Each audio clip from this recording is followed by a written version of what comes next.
मंडळी, उन्हाळा आलाय आणि अजून मार्च महिना आहे. तोपर्यंतच उकाड्यानं जीव हैराण झालाय. कितीतरी घरांमधले धुळकात पडलेले कूलर आता बाहेर निघतायत. कितीतरी लोक नवीन एसी कूलर घ्यायचा विचार करतायत. पण इकडे सगळ्याच गोष्टींच्या किमती वाढत असताना एसी घेणं सगळ्यांच्याच बजेटमध्ये बसेलच नाही. त्यामुळे आपण आजच्या व्हिडिओमध्ये कूलर विषयी बोलणार आहोत.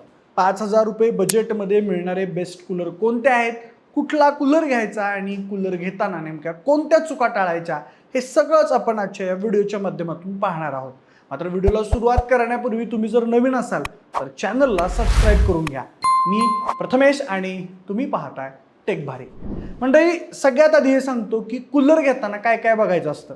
पहिली गोष्ट म्हणजे टँक कॅपॅसिटी, म्हणजे कूलरमध्ये किती पाणी मावते ती क्षमता. तुम्ही कूलर कोणत्या रूममध्ये ठेवणार त्यावरही बदलू शकतं. म्हणजे तुम्हाला लहान रूममध्ये कूलर ठेवायचा असेल तर 20 ते 25 लिटर कॅपॅसिटीचा कूलर पुरेसा आहे. मात्र मोठ्या खोलीसाठी 30 लिटरपेक्षा मोठाच कूलर योग्य ठरेल. कमी कॅपॅसिटीचा कूलर घेतला तर तुम्हाला दर 3-4 तासांनी पाणी भरावं लागेल, हे लक्षात घ्या. दुसरा मुद्दा म्हणजे हनीकोम पॅड्स घ्यायच्या की wood wool pads. Honeycomb pads जास्त टिकतात आणि जास्त थंड करतात. मात्र वूड वूल पॅड्स हे जास्त स्वस्त असतात. तेव्हा तुमच्या बजेटनुसार तुम्ही निर्णय घेऊ शकता. 5,000 बजेटमध्ये जर हनीकोम पॅड्स मिळत असतील तर तेच प्रेफर करा. तिसरा मुद्दा आहे तो म्हणजे एअर थ्रो, म्हणजे कूलरची हवा किती दूर जाते. म्हणजे साधारणपणे 150 स्क्वेअर फूट खोलीसाठी 15 ते 20 फूट एअर थ्रो पुरेसा आहे. आणि चौथा मुद्दा म्हणजे इन्व्हर्टरवर तो कूलर चालेल का.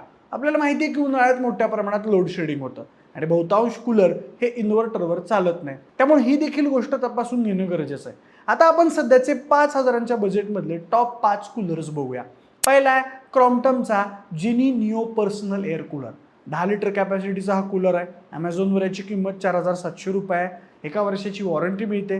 प्लास्टिक बिल्ट आहे. याची खासियत म्हणजे याचा आवाज अगदी कमी आहे आणि कूलरमध्ये डास जाऊ नयेत म्हणून त्याला मॉस्किटो नेटही दिलं आहे.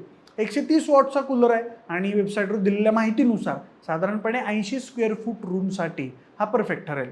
आणि इन्व्हर्टरवर देखील हा कूलर चालू शकतो. याचे कस्टमर रिव्ह्यू मात्र तेवढे जास्त नाही आहेत. दुसरा आहे हवाई अरिझोना 9. भारताचा पहिला 9 इंच ब्लेड कूलर अशी जाहिरात त्यांनी केली आहे. 25 लिटरचा टँक मिळतोय आणि कॉम्पॅट्स मिळतात. सो आपल्या चेकलिस्टमधल्या 2 गोष्टी तरी क्लिअर झाल्या. साधारण 7.5 किलो वजनाचा हा कूलर आहे. हाय स्पीड मोटर मिळते.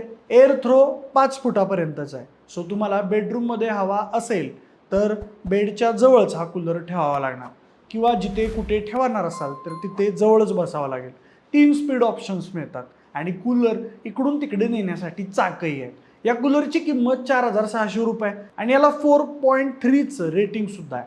तिसरा आहे हॅव्हल्स कार्ट. हॅव्हल्स बऱ्यापैकी ट्रस्टेड कंपनी आहे. या कूलरमध्येही 3 बाजूंनी हनीकॉम पॅड्स मिळतात. आवाज बऱ्यापैकी कमी असल्याचा दावा कंपनीने केला आहे. टँक कॅपॅसिटी 24 लिटरची आहे. 230 वॉटचा हा कूलर आहे.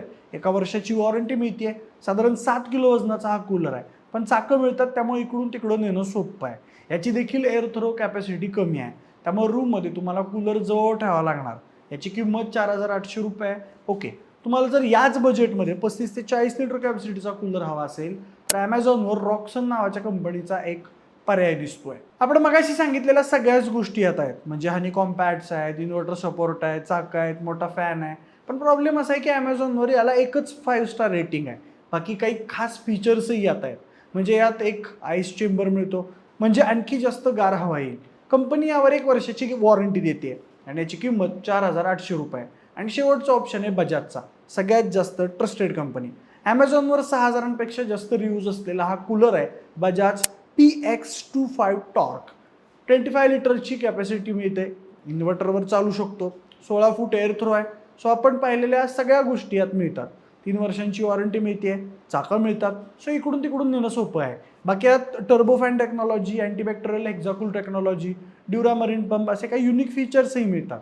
आणि याची किंमत 4,800 रुपये. सो हे ॲमेझॉनवरचे काही बेस्ट ऑप्शन्स आहेत. बाकी कूलर घेतात आणि घेतल्यावर लोक काही कॉमन मिस्टेक्स करतात, त्या काय आहेत आणि त्या कशा टाळायची आपण बघूया. पहिली चूक म्हणजे रूम बंद करून कूलर चालवणे. बऱ्याचदा लोक एसीचा नियम कूलरला लावतात आणि रूम बंद करून कूलर वापरतात. कूलर हा हवेतील मॉइश्चरने रूम थंड करत असतो.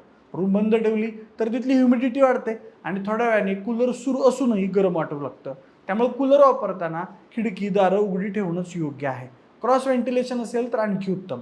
दुसरी चूक म्हणजे ह्युमिड भागात राहत असताना कूलर घेणे. तुमच्या भागात जर आधीच ह्युमिडिटी जास्त असेल तर कूलर फारसा उपयोगी नाही, लक्षात घ्या. पण तुमच्याकडे जर कोरडा उकाडा असेल तर मात्र कूलर तुमच्यासाठी परफेक्ट ठरतो. तिसरी चूक म्हणजे कूलिंग पॅडची सफाई. कूलर घेतल्यावर साधारणपणे दर 2-3 आठवड्यांनी त्याचे कूलिंग पॅड स्वच्छ करणं गरजेचं असतं. हे नाही केलं तर कूलिंग कमी होतं, कूलरच्या हवेला विचित्र वास येऊ लागतो आणि कूलर लवकर खराबही होऊ शकतो. सो कूलर घेताना आणि घेतल्यावर या चुका आपल्याला टाळायच्या आहेत. बाकी कूलर संबंधी तुम्हाला आणखी काही प्रश्न असतील तर आम्हाला कमेंट्समध्ये नक्की विचारा. व्हिडिओ आवडला असेल तर लाईक आणि शेअर करा. सोबतच टेक भारीच्या आपल्या यूट्यूब चॅनलला सबस्क्राईब करायला अजिबात विसरू नका. धन्यवाद.